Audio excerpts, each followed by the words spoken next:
10% of the Earth's surface is covered in glacial snow and ice. As our planet heats up, this frozen water is starting to melt at an increasing rate.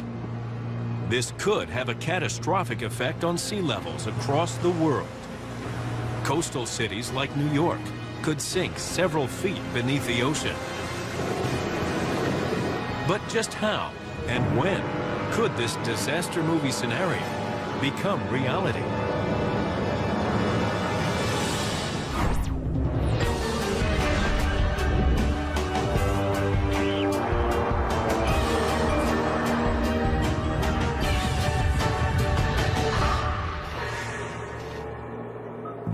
The world is getting warmer. The 12 warmest years on record have all occurred since 1990. It's global warming, and its consequences could be devastating. Some scientists predict stronger and more frequent hurricanes, more forest fires, increased desertification, and more droughts, as carbon dioxide in the atmosphere reaches record levels.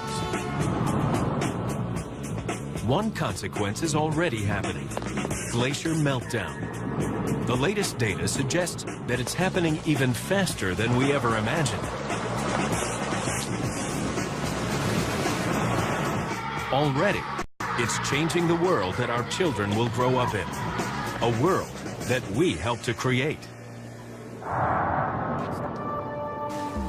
Glaciers play a key role in keeping the Earth's climate in balance. They're found on every continent, covering nearly 6 million square miles of the Earth's surface. If these ice cubes represent all the glacial ice on Earth, over 90% are in Antarctica. Nearly 8% are in Greenland. Less than 1% of glaciers are in North America, Asia, and the rest of the world. There are about 10,000 cubic miles of ice in Alaska. And here, evidence of glacier meltdown is both obvious and dramatic. This is Glacier Bay in southeastern Alaska. Ice is melting here quicker than almost anywhere else on Earth. USGS glaciologist Bruce Molnia is a leading expert on Alaska's glaciers. Since 1974, he's been documenting how they've changed. July 2006. Molny is here for his annual field trip. He collects evidence of how the glaciers respond to climate change. He uses photographs he's taken over nearly 4 decades to chart their decline. 30 years ago, many of the glaciers I looked at were advancing. I had no idea that we were going to be looking at catastrophic glacier retreat within my lifetime. Molnia's first stop, Lamplugh Glacier. Last year, this glacier's front, or terminus, appeared much healthier. This year, it's deeply crevassed, bowing in the middle, and meltwater runs through it. But from what I'm seeing here today, it's clear that this part of the glacier has changed and is significantly demonstrating all sorts of evidence of ongoing retreat. Molnia checks out several more glaciers before reaching the site of some of the most disturbing glacial retreat in the entire bay. This is Muir Glacier. Molnia took these photos from this same spot in 1976. It's hard to believe it's the same glacier terminus. I would not connect the two. Remarkable change. Just in 25 years, Muir Glacier has transitioned from being the #1 attraction to a glacier has-been. And that's because of changing climate. Molnia goes ashore. Up close, it's even worse than he thought. 2 large streams flow out of the glacier. This suggests significant melting. The icebergs bouncing down the stream channel. They're coming from under the glacier.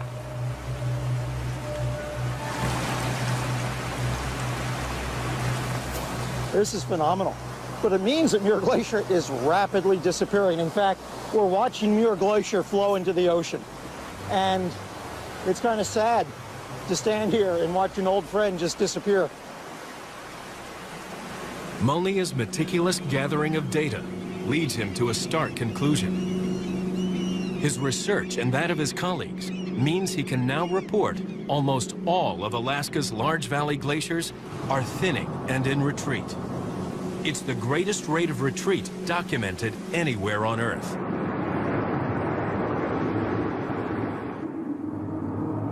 And the world's mountain glaciers share the same fatal condition.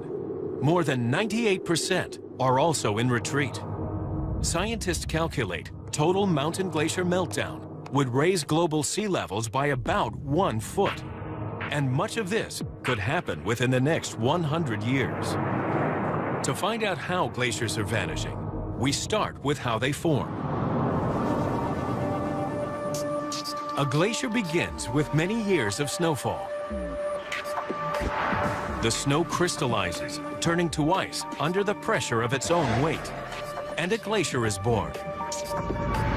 Glaciers seem to be stationary, but they're actually on the move. In 2003, scientists measured one glacier that moved almost 8 miles a year. That's about 113 feet per day. Due to the pull of gravity, a glacier will gradually flow downhill.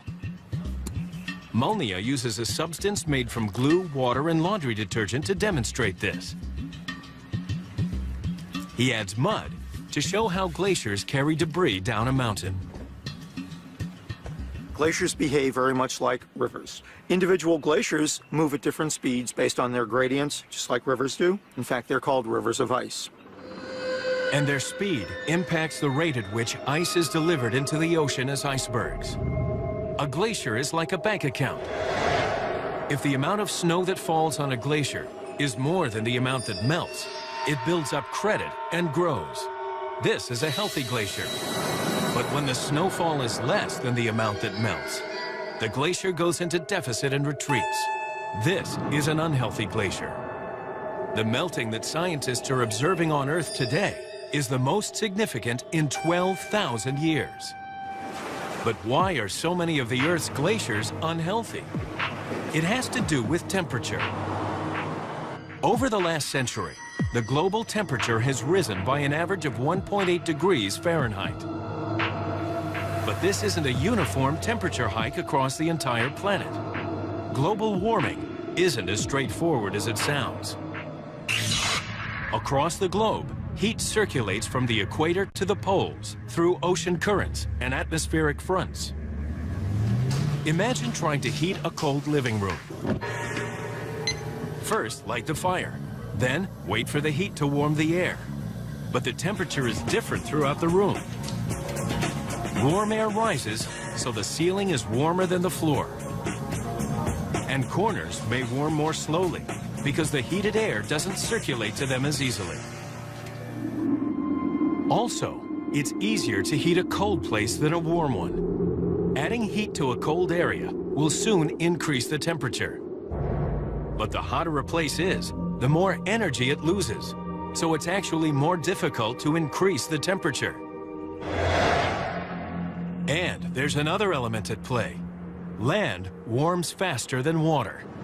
It takes more heat to warm the ocean than it does to warm the land. Waves cause warmer surface waters to mix with the cooler water below. When land warms, much of the heat escapes into the air, but some is retained in the soil. Since the northern hemisphere contains most of the Earth's landmass, temperatures are rising faster in the north than in the south. In the last 100 years, the Himalayas have warmed by 0.9 degrees Fahrenheit. But Alaska has warmed by 3.5 degrees and in half the time. One of the largest temperature rises is in the far northern hemisphere in southeast Greenland. In just 20 years, the temperature has risen by an incredible 5.4 degrees. After Antarctica, Greenland contains most of the remaining glacial ice on Earth. If these cubes represent all the world's glacial ice, nearly 8% is in Greenland. At just over 700,000 square miles, the Greenland ice sheet is nearly the size of Mexico. There's so much ice here that total glacial meltdown would raise global sea levels by 23 feet. Scientists are beginning to uncover the extent of the meltdown here. In 2006, scientists used satellites to measure the speed at which Greenland's glaciers flow. The findings take them by surprise. In 1996, Greenland's glaciers lost almost 22 cubic miles of ice. In 2006, they lose an incredible 53 cubic miles. In 10 years, the rate of ice loss in Greenland more than doubled. The scientists discover the glaciers are not only melting, but moving faster. They're caught in a vicious cycle. As glaciers warm and melt, water collects on the surface and flows down to the rock face beneath. This thin layer of water is like a lubricant. It allows the glacier to slide over the rock more easily and move faster. It's the same with an ice skate. As a skater glides across the ice, the blade melts it, forming a thin layer of water. As with a glacier, this lubricant eases the blade's movement across the ice. Greenland's not the only place where glaciers are accelerating. Antarctica's ice sheet contains 7 million cubic miles of ice. There's as we know it. Global warming is melting the world's glaciers. The consequence, rising sea levels. How soon is this going to impact our lives? For scientists, the question of how glaciers respond to global warming is a complicated one. But dramatic events in the most remote continent on Earth give them some clues. If these ice cubes represent all the glacial ice on Earth, over 90% are in the frozen continent of Antarctica. It's the size of the US and Mexico combined and contains 7 million cubic miles of ice. The ice sheets here are among the largest glaciers on Earth. Austrian glaciologist Helmut Roth witnessed an event that changed our understanding of just how quickly glacial meltdown can happen.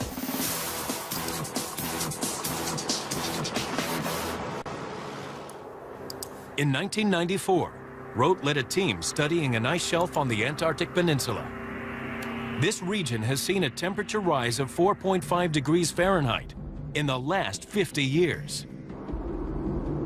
Stretching toward South America, the spine of the peninsula is a mountain range where glaciers flow steeply downhill. When they reach the ocean, they can extend over the sea as floating ice shelves. One ice shelf, called Larsenet, was 965 square miles. That's large enough to contain 3 New York cities.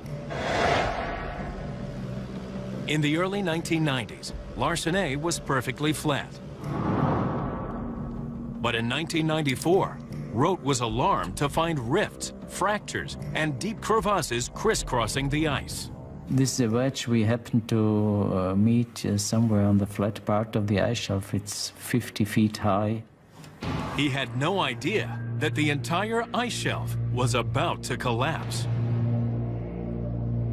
The crevasses gave us some idea, but we never considered that the ice shelf would disappear completely within 2 months. From their position on the ice shelf, Roth and his team were unaware of the scale of its deterioration. Higher temperatures caused the surface to melt. The blue areas on this satellite image show how water can collect on the surface of an ice shelf in areas called melt ponds. The meltwater seeped down through the ice shelf, weakening the whole structure. Back in Austria, Roth monitored Larsenet via satellite. In January 1995, the Antarctic summer arrived.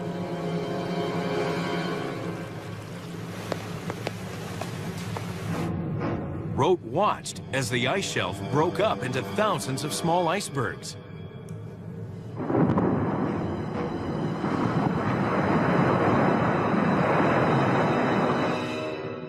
It happened in just 3 days. At the beginning, we hardly could believe it, that it was no more there. There was just water. David Vaughan of the British Antarctic Survey is one of the world's leading experts on Antarctic ice. He has a theory for how and why this ice shelf collapsed so dramatically. This is my ice shelf. Ice is very strong when it's compressed. An ice shelf works like this. There's a weight as the glaciers push down and feed the ice shelf. And then at the bottom of the ice shelf, icebergs break away. As the ice shelf melts, it can sustain the ice loss and, like a bridge, remain stable. And it's only when we get to the point of some key parts of the ice shelf being removed, it'll start to collapse. Once that collapse starts, then it can be extremely rapid. And I think we're in the position now when one more brick is going to make this whole thing collapse.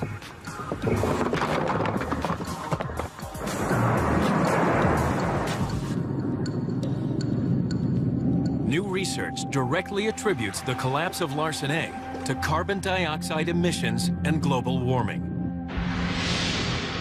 The collapse of Larsen A didn't raise sea levels because the volume of water it displaced was already equal to the volume of ice it contained.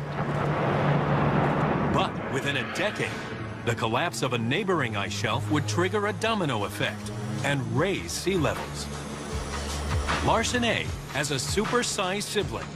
At around 1,300 square miles, Larsen B is almost the size of Rhode Island. But in January 2002, following an unusually warm summer on the Antarctic Peninsula, Larsen B broke apart.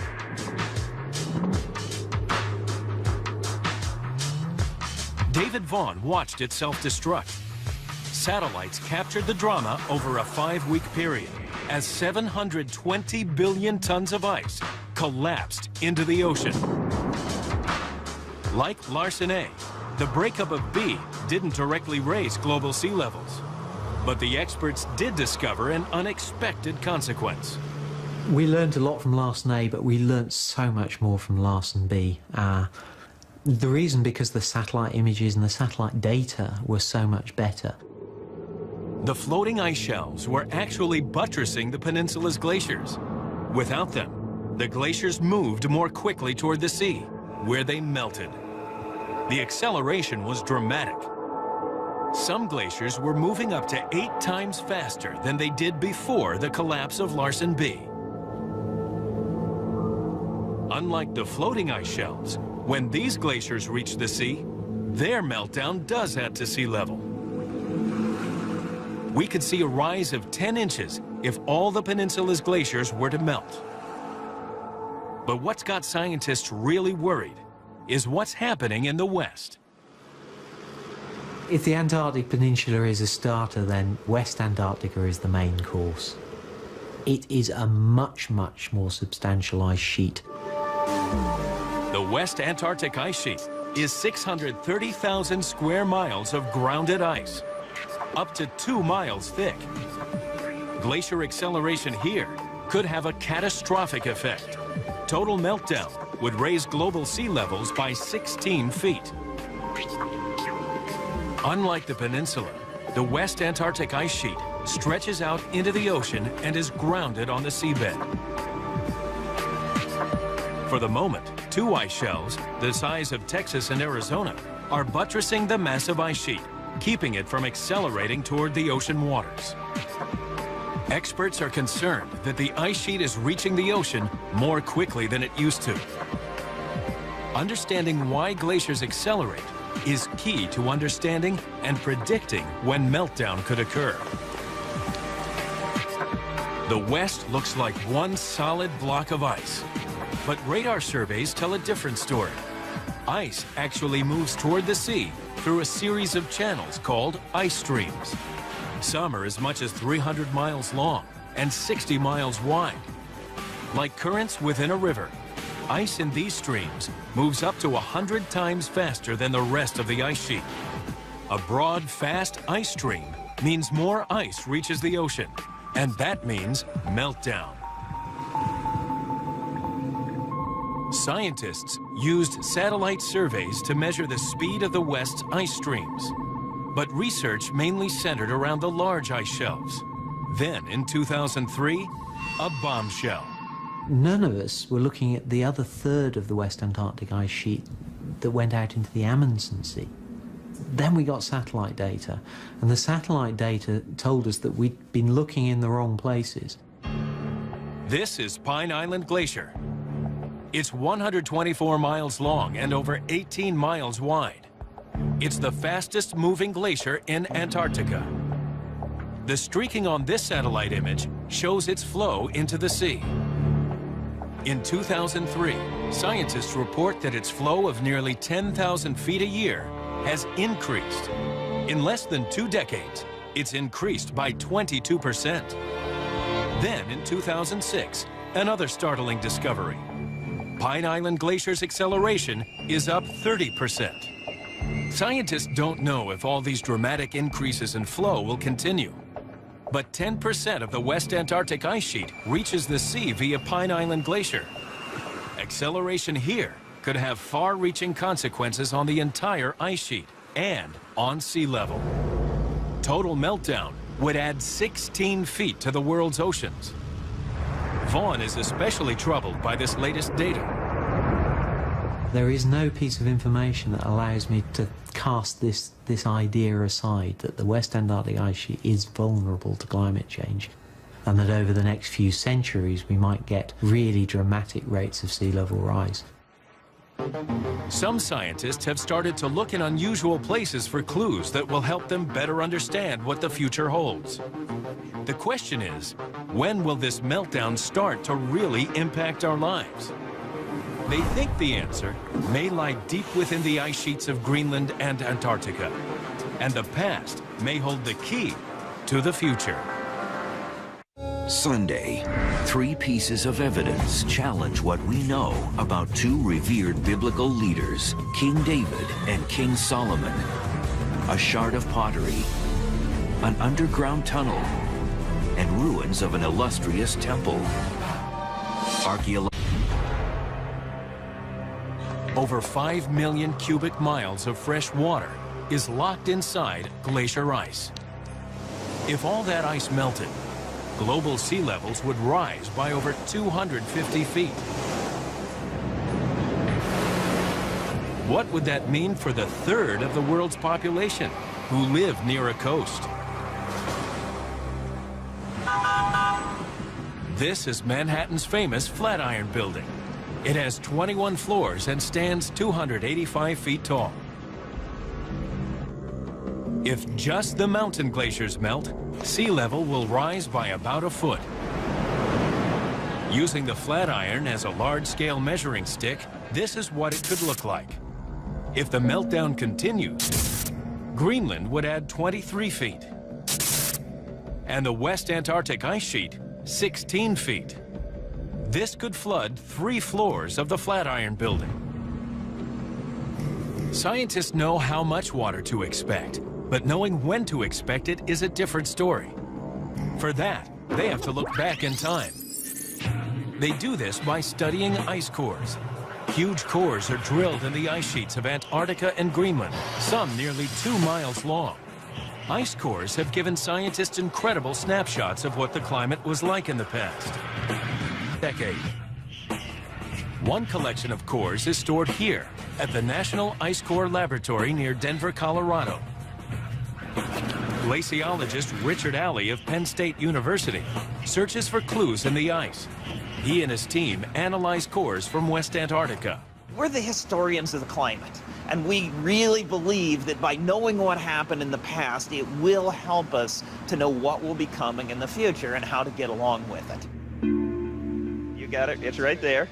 Okay. Alley wants to know how temperature affected the flow of ice sheets in the past. She melted at inches. A faster flow could indicate a faster meltdown. The bubbles are totally different. Using what's called a Rigsby stage, Alley shines light through 2 polarizing filters onto a section of the core. These individual ice crystals show up as different colors. Varied coloration means they're arranged in different directions. This slows ice flow. If the crystals were mostly the same color, they'd be aligned, and the ice would flow quickly. If all the crystals are pointing this way, it goes really fast. The temperature of the ice is critical. As the temperature rises, the ice warms and flows more easily. Next, Ali takes a section of core from 1000 AD, when the Vikings first reached the New World. He examines bubbles trapped in the core's annual layers. When snow falls, it traps little bubbles of atmosphere. These bubbles indicate the level of carbon dioxide at a point in time. Scientists measure the different isotopes of oxygen. Then they can estimate what the temperature was when the bubbles were trapped in the frozen snow. This record of past glacial changes shows scientists how the ice sheet behaves at different global temperatures. This and other data on the ice sheet is fed into a computer model to help scientists predict its future. The projected timescale for collapse is 1,000 years. But some scientists believe that recent findings in Antarctica and Greenland suggest that meltdown and sea level rise could happen much sooner. Current predictions are that sea levels will rise by up to 17 inches by the end of this century. But rising seas aren't the only consequence of glacier meltdown. And you don't have to live on the coast to feel its effects. Some places around the world already suffer from another aspect of glacial melting. This is the Himalayan kingdom of Bhutan. This satellite image shows some of its almost 2,700 glacial lakes. Glacial lakes look like any other lakes, but they're formed by the collection of meltwater behind a natural dam as a glacier retreats. This dam, or moraine, forms when the glacier reaches its final position during its advance. The problem? This moraine dam is unstable. A rock avalanche, or ice from the glacier, can create a wave. This may be strong enough to rupture the dam and cause catastrophic flooding. Scientists call this a glacial outburst flood.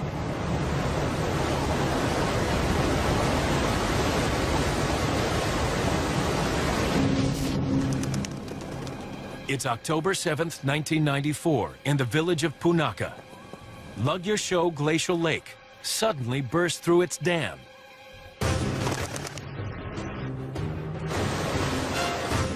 It releases 640 million cubic feet of water down the Pochu River and travels 50 miles downstream. A 15-foot flood wave of boulders, mud, and trees hits Punakha at 6 in the morning. There is no warning. Trees, stripped of their branches, become huge battering rams, destroying everything in their path.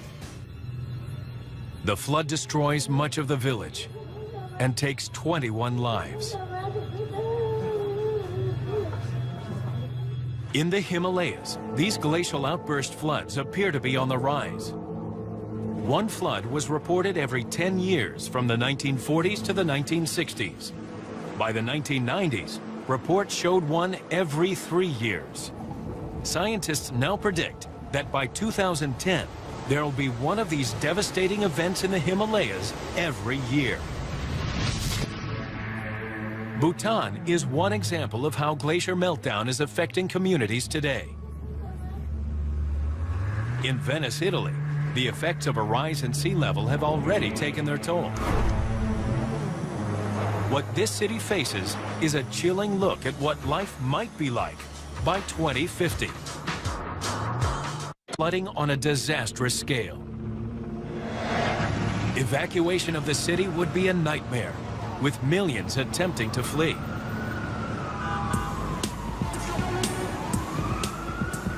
Dr. Cynthia Rosenzweig of NASA's Goddard Institute for Space Studies made those predictions in 2006.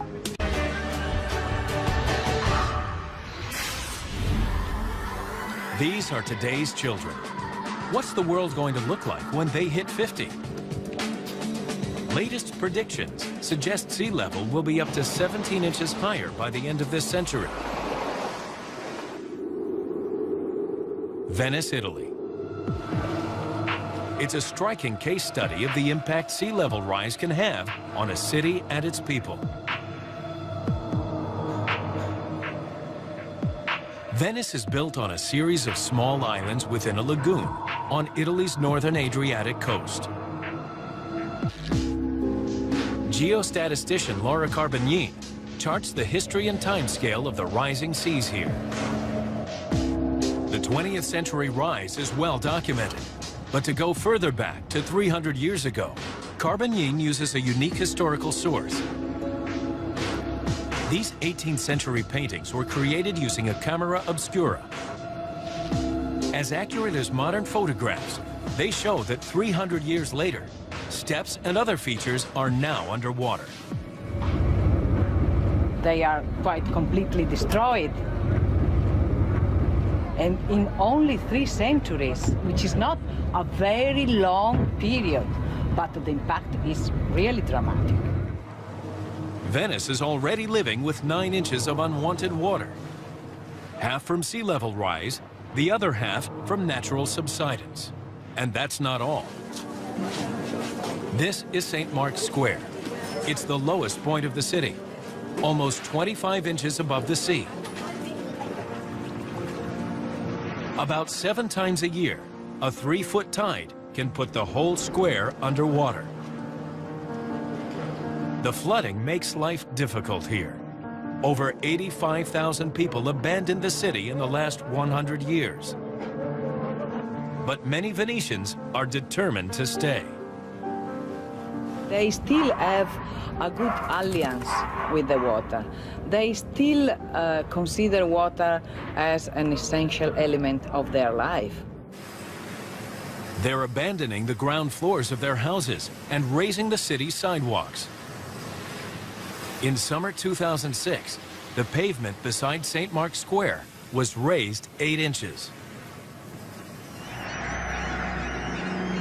There's also a bigger plan currently under construction, the Mose Project. 79 floodgates lying flat on the seabed will span the 3 inlets where the Adriatic Sea enters the lagoon. When waters rise 3.5 feet, the hollow gates will fill with air and rise, creating a barrier to the seawater. But is engineering the solution to their problem of sea level rise? Geographer Dr. Paolo Pirizzoli has his doubts. Even with the floodgates in place, an additional 1-foot rise in sea level, combined with a storm at high tide, would cause catastrophic flooding. The city could be under 6 feet of water. Pirizzoli believes the barrier's already out of date before it's even completed. The Mose has been designed more than 20 years ago, and they were not knowing about greenhouse effect, sea level rise. So it was designed for a normal sea level rise like in the past. So from that point of view, it's an obsolete project. Some predict a rise of up to 17 inches by the end of the century. That may be enough to bring the city to its knees. Sea level rise will be bad enough, but during a storm, the impact could be even worse because of a phenomenon known as storm surge. It's like a wall of water. High winds push on the ocean surface, causing water to pile up higher than normal sea level. High atmospheric pressure at the edge of an intense storm causes the ocean to surge under the storm's eye, where the pressure is lower. Surges can raise sea level more than 20 feet. Some are over 50 miles wide and can cause catastrophic coastal flooding. They can be the deadly. New York's metropolitan area is the most populous region in the U.S. Over 22 million people live in 13,000 square miles. The city has nearly 1,500 miles of coastline, 4 of its 5 boroughs are islands. Most New Yorkers don't realize it, but they could be hit by powerful winter nor'easters or even hurricanes. Geologist Nicholas Koch of New York's Queens College studies the impact hurricanes can have on the region. And history tells him that the New York area has been hit by a big one, even this far north. New Yorkers live in a state of denial. They don't think it can happen, but it is going to happen. Because in geology, we say if it happened before, it's going to happen again. If it hasn't happened in a long time, it's going to happen soon. Koch rates New York as highly vulnerable in the event of a major hurricane with a storm surge. A hurricane has a counterclockwise rotation. Winds push water from be further compounded by New York's unique geography. The New York, New Jersey area makes a right angle. So at the front of the hurricane, the water is being pushed into a right angle. And you can't push water into a right angle because there's no place for it to go but up. NASA scientists predict a 15 to 19-inch sea level rise in New York City by the 2050s. Top that off with a storm surge, and the consequence would be flooding on a disastrous scale. Evacuation of the city would be a nightmare, with millions attempting to flee.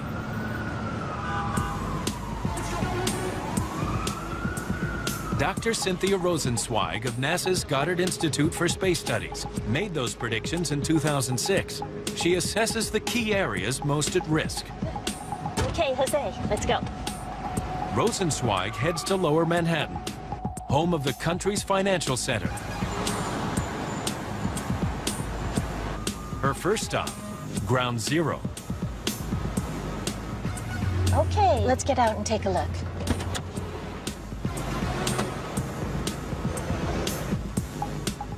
It was shown to be vulnerable on 9/11, and in our work, we're showing a different vulnerability.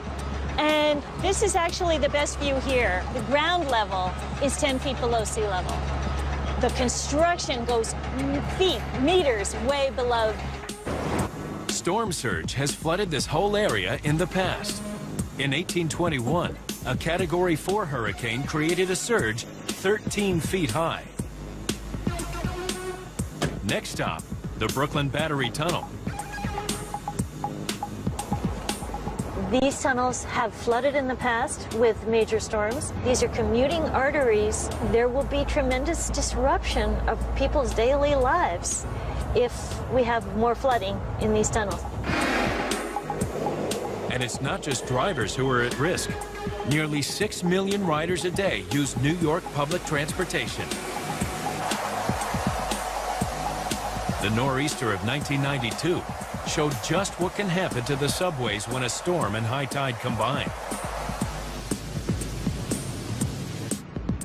Next stop, the South Ferry subway terminal, just 50 feet from the water's edge.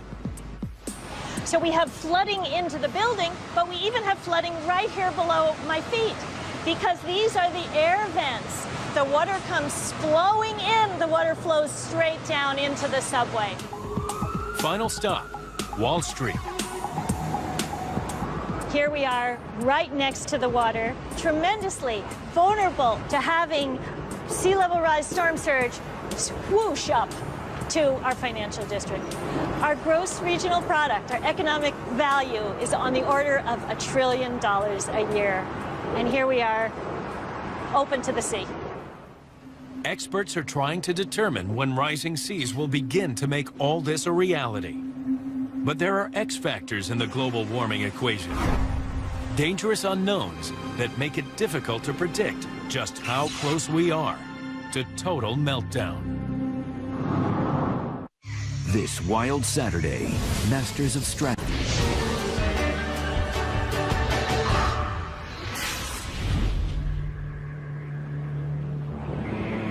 Scientists around the globe are trying to answer the big question.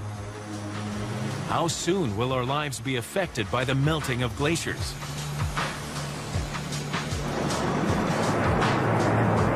we could face up to a 17-inch rise in sea levels by the end of the century. But there's another process at work, one that suggests that we could be facing far worse. It's a feedback mechanism based on the principle of albedo. Pale colors reflect heat, while dark colors absorb it. Glaciologist Dr. Richard Alley of Penn State University demonstrates the principle using cars and popsicles.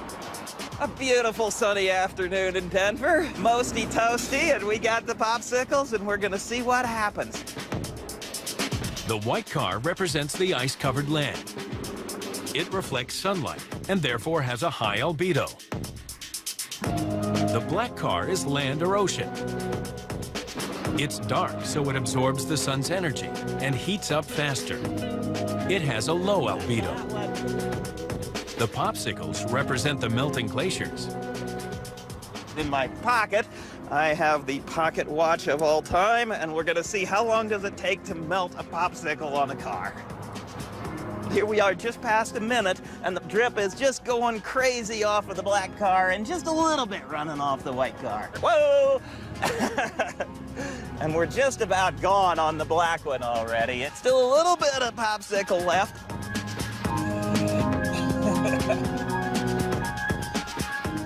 5 minutes. Greenland will last longer than this. Even the mountain glaciers will last longer than this. We just lost our glacier off the black car. It made it through 7 minutes, poor thing. There isn't much left of our glacier. It didn't make it. Meanwhile, over on the white car, it's melting too, but it's hanging on more. It saves itself. It's not just that the ice melts quicker on a black car. It's that the melting has a domino effect. As the snow-white glaciers melt, they reveal more dark land and water. The planet absorbs more solar heat. That melts more snow and ice. A planet-wide chain reaction is already underway. And so this is a little silly, but it's pointing to something that matters to the planet, which is as we change things, as we turn up the thermostat, that causes other thermostats to be turned up more. And that speeds up the meltdown. Variables like these make it extremely difficult for scientists to make accurate predictions for glacier meltdown. A report by the UN Intergovernmental Panel on Climate Change was published in 2007. It predicts a sea level rise of up to 17 inches by the end of this century. But this prediction is based on computer models that don't yet include the latest revelations from Antarctica and Greenland. These revelations lead some scientists to believe sea levels could rise much higher. Scientists at the University of Arizona have looked at the dramatic impact a 3-foot rise would have on the U.S. coastline. This is New Orleans. The red shows the areas most vulnerable to flooding. In Florida, the Keys, Everglades, and parts of Miami are susceptible to rising seas. Further north, parts of Baltimore, Philadelphia, and even Washington, D.C. are at risk. This is New York before and after a 3-foot rise. The white shows the density of the population. Lower Manhattan is especially vulnerable. But as more glaciers melt and that chain reaction begins, seas may rise even higher and faster than current predictions. The worst-case scenario, a rise of over 250 feet from the total meltdown of the world's glaciers. Glaciology has come a long way in the past 20 years. Scientists are working to understand what will happen in the next 20 and beyond. They continue to grapple with how glaciers will respond to a warming climate. And there are still many more questions than answers. Earth is a dynamic planet with continuous change. The fact that we're able to not only begin to understand, but comprehend the consequences, understand that we may be responsible for some of this change, and also understand that no matter what we do, we are just a small part of a much more complex natural system. just to go and ask of a 2 or 3 mile thick continent-wide piece of ice, what are you gonna do? Man, that's a hard question. There's a lot of things we gotta learn. By the time today's 9-year-olds are 75, climate models predict that the Earth could be 5 degrees warmer than it is today. Glacier meltdown is a symptom of a larger problem: global warming. The worst-case scenarios involve